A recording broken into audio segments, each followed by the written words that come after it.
他总是一个人知道的。桃核。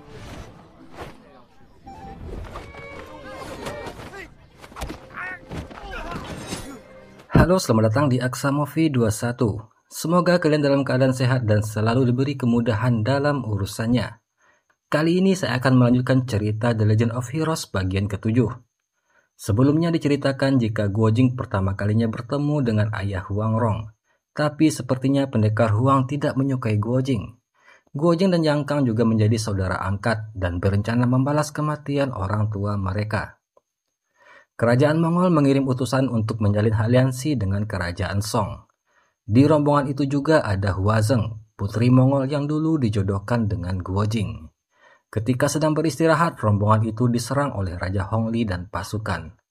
Untung saja Guo Jing dan yang lain datang membantu, sehingga Raja Hongli dan tentaranya pun memilih kabur. Yang Kang melihat kuda Raja Hongli di depan sebuah gubuk. Dia lalu masuk ke gubuk tersebut dan tanpa diduga, ternyata Nianxi juga ada di sana dikurung dalam sebuah peti mati. Nianxi mengetahui kedatangan Yang Kang, tapi dia tidak bisa berkata-kata karena totokan Ouyang ke sebelumnya. Yang Kang akhirnya bertemu dengan Raja Hongli. Dia sangat marah karena ternyata Raja Hongli adalah dalang di balik penyerangan desa Niu 18 tahun yang lalu. Orang yang telah menyebabkan ibunya menderita karena berpisah dari ayahnya yang Tiesin. Dari dalam peti mati, Nianxi mendengarkan percakapan mereka. Yang Kang menusukkan belatinya ke tubuh Raja Hongli, tapi dia tidak memiliki kemampuan untuk membunuh lelaki tersebut. Karena bagaimanapun juga selama 18 tahun ini Raja Hongli sangat berjasa membesarkannya. Ditambah lagi Raja Hongli juga menjanjikan Yang Kang sebagai ahli warisnya. Yang Kang lalu menyuruh Raja Hongli segera kabur karena sebentar lagi Guo Jing dan Huang Rong akan datang. Nianxi sangat marah dan sedih mendengar perkataan Yang Kang itu. Setelah Raja Hongli pergi, Guo Jing dan Huang Rong tiba di tempat tersebut. Kepada mereka berdua, Yang Kang mengatakan jika Raja Hongli kemungkinan telah kabur. Huang Rong mencoba menyelidiki tempat itu untuk memastikan apakah Raja Hongli benar-benar sudah pergi. Mereka lalu memutuskan pergi setelah memastikan Raja Hongli tidak berada di sana. Dari dalam peti mati, Nianxi akhirnya bisa mengeluarkan suara. Guo Jing dan Huang Rong segera kembali mendekati sumber suara tersebut. Ketika membuka peti mati, alangkah kagetnya mereka melihat Nianxi terbaring di sana. Sementara itu, Yang Kang terlihat pucat. Dia tahu kalau Nianxi telah mendengar semua percakapannya dengan Raja Hongli tadi. Nianxi lalu mengatakan jika orang yang telah mengurungnya adalah Ouyang Ke, tapi dia berbohong ketika Huang Rong bertanya mengenai Raja Hongli. Guo Jing menitipkan Nianxi kepada Yang Kang, sementara dia dan Huang Rong akan mengejar Raja Hongli. Setelah Guo Jing dan Huang Rong pergi, Nianxi pun meluapkan kekesalannya terhadap Yang Kang. Dia tidak habis pikir, ternyata Yang Kang rela melepaskan orang yang telah membunuh keluarganya sendiri. Yang Kang pun berkata kepada Nianxi, bagaimana mungkin dia bisa membunuh orang yang telah berjasa membesarkannya selama 18 tahun ini. Walaupun dia tahu jika Raja Hongli jahat, tapi bagaimanapun juga, orang itu punya jasa besar terhadap dirinya. Sambil menangis, Yang Kang meminta agar Nianxi bisa mengerti kesulitannya saat ini. Mendengar penjelasan Yang Kang, Nianxi pun kembali luluh, amarahnya berangsur mulai reda. Setelah 2 jam lebih mencari, Guo Jing dan Huang Rong tidak menemukan jejak Raja Hongli. Huang Rong curiga jika Yang Kang sengaja memberikan mereka arah yang salah. Tapi Guo Jing menasihati kekasihnya itu agar tidak berburuk sangka terhadap Yang Kang. Mereka pun lalu memutuskan kembali menemui Nianxi. Huang Rong yang masih curiga jika Nianxi mengetahui sesuatu, lalu mengajak mereka ke penginapan untuk berendam air panas. Apalagi saat ini Nianxi keadaannya masih lemah. Kesempatan itu digunakan oleh Huang Rong untuk bertanya langsung kepada Nianxi. Dan akhirnya Nianxi pun mengakui jika sebelumnya Yang Kang sengaja melepaskan Raja Hongli. Sementara itu Yang Kang tahu jika Nianxi pasti akan mengungkapkan kebenarannya kepada Huang Rong. Dia pun akhirnya memberi pengakuan kepada Guo Jing jika dia sebelumnya sengaja melepaskan Raja Hongli. Walaupun sedikit kecewa, tapi Guo Jing memahami perasaan Yang Kang, karena memang tidak mudah baginya untuk membunuh orang yang telah membesarkannya. Guojing pun lalu berkata biar dia saja yang melakukan balas dendam keluarga mereka. Setelah mandi, Yang Kang mendekati Niansi di kamar. Kali ini dia sudah memutuskan kembali ke desa Niu bersama kekasihnya tersebut. Niansi tentu saja sangat senang, tapi di lain sisi, dia juga khawatir dengan rencana Raja Hongli mencuri kitab perang. Ketika Yang Kang akan mengantar makanan buat Guojing dan Huangrong, tanpa sengaja dia mendengar percakapan mereka berdua, yang mana Huangrong masih curiga jika Yang Kang belum benar-benar berubah. Dia yakin jika Yang Kang masih memiliki ambisi menjadi seorang pangeran. Hal itu membuat Yang Kang sangat marah. Dia pun lalu pergi meninggalkan tempat tersebut. Keesokan paginya, Guojing dan Huangrong mendapati Yang Kang dan Niansi sudah tidak ada di kamar. Lalu seorang pelayan penginapan memberikan sebuah surat. Surat itu dari Yang Kang yang memberitahu jika dia dan Niansi berangkat duluan ke desa Niu. Guojing dan Huangrong lalu pergi menemui Huazeng yang lagi terluka. Di sana dia disambut oleh Tolui dan Jenderal JB. Jenderal JB mengatakan jika mereka harus pergi ke Lin'an untuk membicarakan masalah aliansi dengan kerajaan Song. Jadi mereka meminta bantuan Guojing untuk menemani Huazeng. Walaupun Huangrong tahu jika Huazeng adalah tunangan Guojing, tapi dia tetap merawat wanita itu dengan baik. Guojing lalu berkata kepada Huangrong, walaupun mereka ditunangkan, tapi Guojing hanya menganggap Huazeng sebagai saudara. Dia juga menceritakan kepada Huangrong tentang kehidupannya dulu di gurun, yang mana Raja Mongol sudah menganggap Guojing dan ibunya seperti keluarga sendiri. Di sana juga awal mula Guojing melatih cara memanah.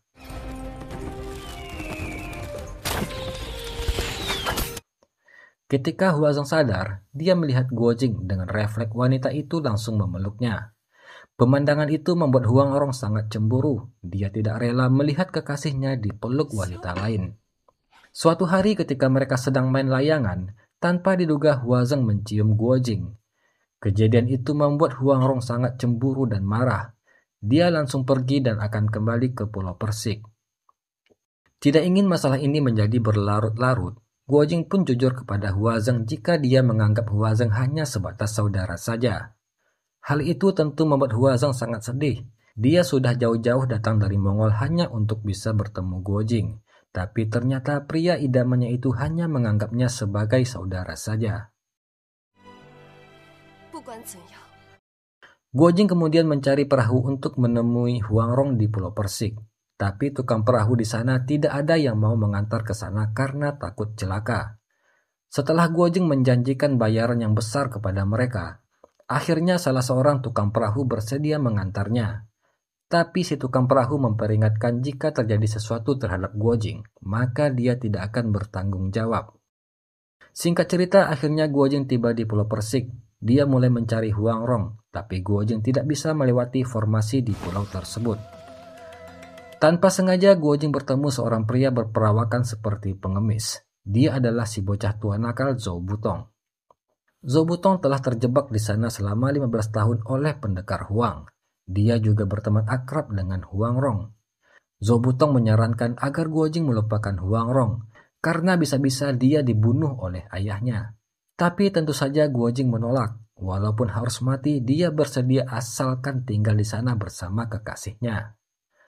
Karena perbekalan mereka sudah habis, Niansi dan Yang Kang melakukan pertunjukan untuk mendapatkan uang. 18 tahun hidup dalam kemewahan sebagai pangeran, tapi sekarang Yang Kang harus bersusah payah mencari biaya hidup buat makan. Namun meskipun begitu, dia terlihat bahagia melakukan itu semua.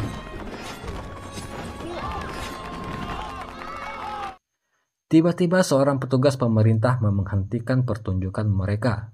Petugas itu mengambil uang yang didapat Niansi dan Yang Kang tadi.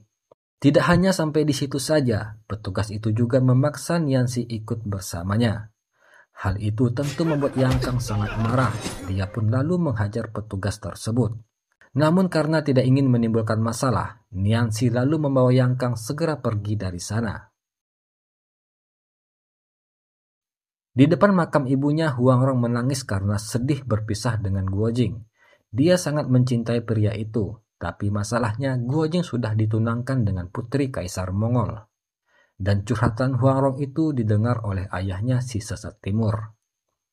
Pendekar Huang lalu memainkan seruling. Guo Jing yang mendengarnya merasa sangat tenang, tapi berbeda dengan Zhou Butong. Si bocah tua nakal itu merasakan kesakitan hingga muntah darah. Guo Jing pun lalu membawa Zhou Butong sembunyi di dalam gua untuk menghindari bunyi seruling pendekar Huang. Saat ini Zhou Butong sangat senang karena sekarang dia sudah memiliki teman. Untuk mengatasi kebosanan, Zhou Butong mengajak Guo Jing latihan bertarung.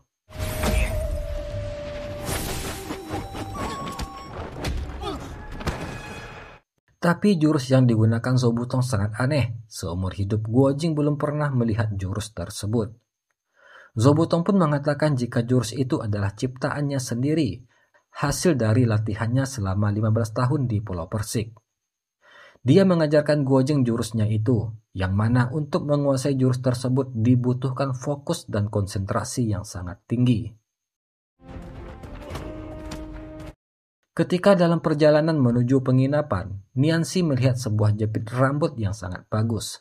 Dia sangat menyukai jepit rambut tersebut, tapi karena tidak punya uang, Niancy pun mengurungkan niatnya. Tapi setelah mengantar Niancy ke penginapan, diam-diam Yang Kang kembali membeli jepit rambut tersebut. Dia menjual giok kerajaan miliknya untuk ditukar dengan jepit rambut. Tapi sesampainya di penginapan, ternyata Niancy sudah ditawan oleh petugas pemerintah tadi siang. Mereka menuntut balas atas perlakuan Yang Kang. Yang Kang pun tidak bisa melawan ketika anak buah petugas itu memukulinya. Bahkan jepit rambut yang dibelinya tadi menjadi rusak. Ketika mereka akan membunuh Yang Kang, tiba-tiba Biksu Lingzi dan Biksu Liang datang membantu. Seketika petugas itu ketakutan mengetahui jika Yang Kang adalah seorang pangeran jin. Tapi tanpa ampun Yang Kang membunuh petugas tersebut.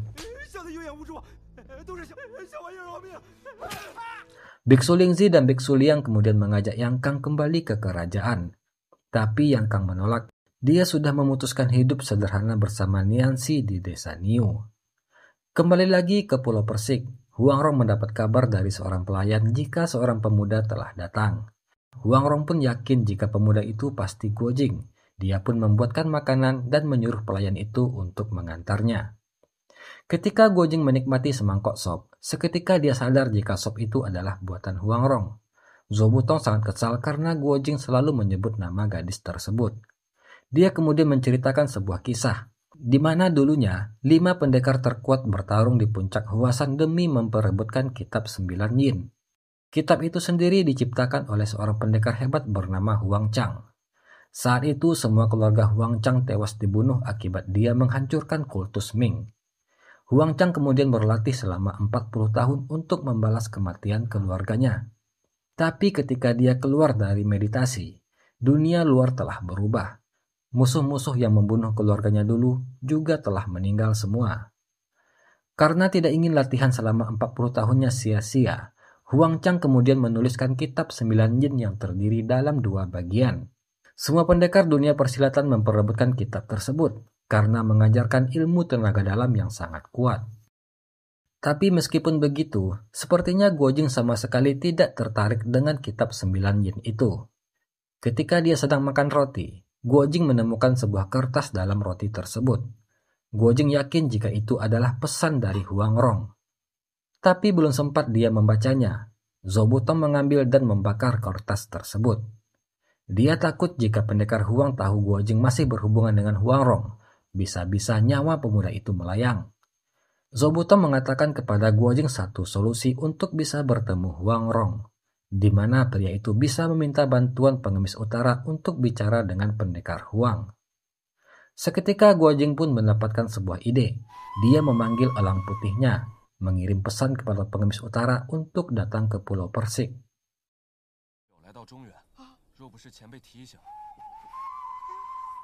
Akhirnya Niancy dan Yang Kang tiba di desa Niu. Mereka berdua memasuki sebuah rumah yang telah rusak karena ditinggal sangat lama. Yang Kang sangat terharu akhirnya dia bisa melihat rumah milik orang tuanya dulu. Pendekar Huang mencoba menghibur putrinya yang lagi sedih. Dia berencana akan merayakan hari ulang tahun putrinya itu. Huang Rong pun hanya menuruti kemauan pendekar Huang.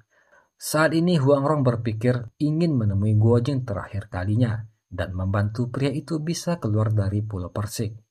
Huang Rong memutuskan mengalah dan membiarkan Guo Jing menikahi Hua Zheng. Diam-diam Huang Rong memasukkan obat tidur ke dalam minuman ayahnya. Ketika pendekar Huang telah tertidur, Huang Rong lalu pergi menemui Guo Jing. Sementara itu saat ini Zhou Butong dan Guo Jing masih berlatih kungfu. Si bocah tua nakal mengajari Guo Jing 72 pukulan kosong. Dan tidak butuh waktu lama Guo Jing bisa menguasai jurus tersebut. Setelah itu mereka berdua berencana pergi melewati formasi Pulau Persik. Zhou Butong dan Guo Jing mengambil arah yang berbeda untuk mencari jalan yang benar. Huang Rong tiba dan menyadari jika Guo Jing pergi melewati formasi. Takut Guo Jing akan celaka, Huang Rong pun segera menyusul. Ketika Guo Jing dalam keadaan kebingungan karena tersesat, tiba-tiba dia mendengar suara Huang Rong memanggil. Guo Jing mengikuti arah sumber suara dan akhirnya dia pun bertemu dengan kekasihnya tersebut.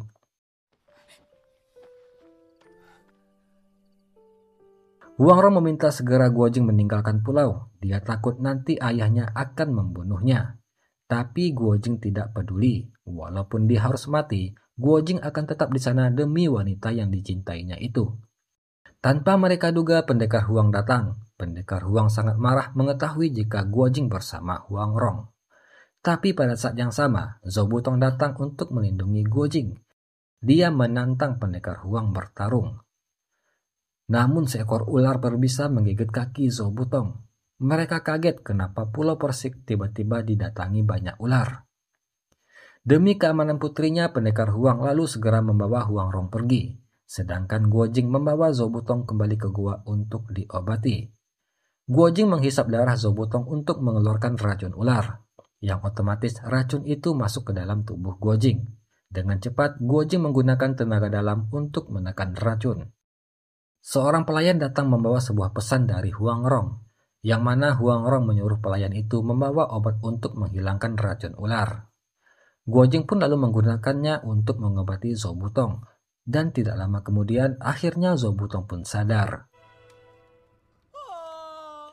Karena Guo Jing telah berjasa menyelamatkan nyawanya, Zhou Butong pun lalu mengajak Guo Jing menjadi saudara angkat. Walaupun Guo Jing awalnya menolak, tapi karena terus dipaksa, akhirnya dia pun menuruti kemauan si bocah tua nakal tersebut. Zhou Butong lalu membuka sebuah gulungan milik Guo Jing, dan tanpa diduga, ternyata gulungan itu adalah bagian dari kitab 9 yin. Tapi Zhou Butong merahasiakannya dari Guo Jing dan dia meminta gulungan tersebut. Guo Jing yang tidak mengetahui jika gulungan itu adalah barang berharga, dia pun tanpa pikir panjang memberikannya kepada Zhou Butong. Tiba-tiba gua tempat mereka tinggal itu didatangi banyak ular yang membuat Zhou Butong ketakutan. Guo Jing mulai merasa aneh. Dia teringat dengan seseorang. Yang ternyata ular-ular itu adalah ulah dari Ouyang Ke yang saat ini juga mendatangi Pulau Persik. Pendekar Huang meniup seruling untuk membunuh ular-ular itu dan mengalahkan kekuatan Ouyang Ke. Tapi kali ini Ouyang Ke ditemani oleh pamannya Ouyang Feng. Ouyang Feng meminta maaf atas kesalahan keponakannya. Mereka lalu memasuki Pulau Persik dan bertemu Huang Rong. Ouyang Ke lalu mengeluarkan sebuah pil. Sebuah pil yang bisa membuat orang kebal terhadap racun jenis apapun. Tujuan Ouyang Ke memberikan pil itu untuk melamar Huang Rong sebagai istrinya. Tentu saja Huang Rong menolak. Dia sangat marah dan pergi meninggalkan mereka semua. Sebenarnya Zhou Butong sangat ingin mempelajari ilmu 9 yin itu. Tapi dulu dia telah bersumpah kepada seseorang jika dia tidak akan mempelajarinya. Oleh sebab itu, Zhou Butong memiliki ide untuk mengajarkannya kepada Guo Jing. Dengan begitu, walaupun dia tidak bisa mempelajarinya, paling tidak dia bisa melihat kehebatan jurus tersebut.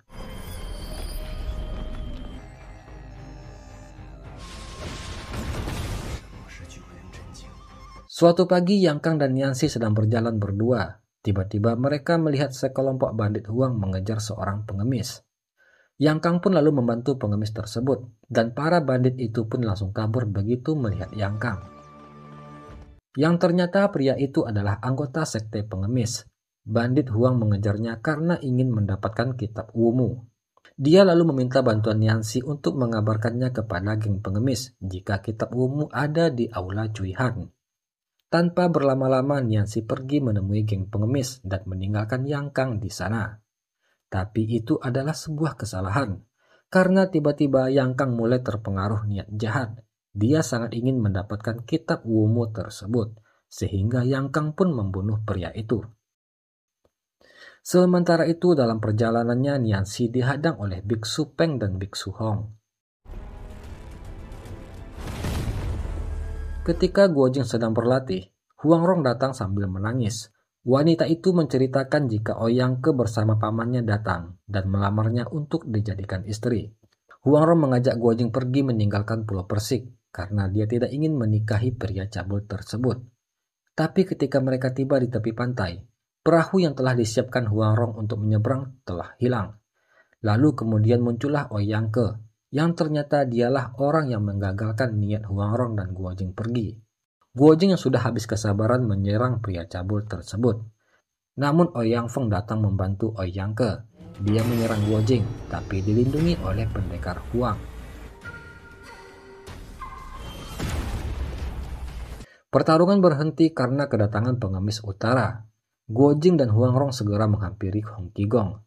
Huang Rong mengatakan kepada ayahnya jika dia dan Guojing adalah murid dari Hong Qigong. Hong Qigong lalu meminta pendekar Huang untuk menikahkan Guojing dan Huang Rong daripada harus dijodohkan dengan Ouyang Ke yang terkenal cabul. Apalagi Guojing dan Huang Rong sudah sama-sama saling mencintai. Perkataan Hong Qigong tentu saja membuat Ouyang Feng sangat marah. Suasana pun seketika menjadi panas.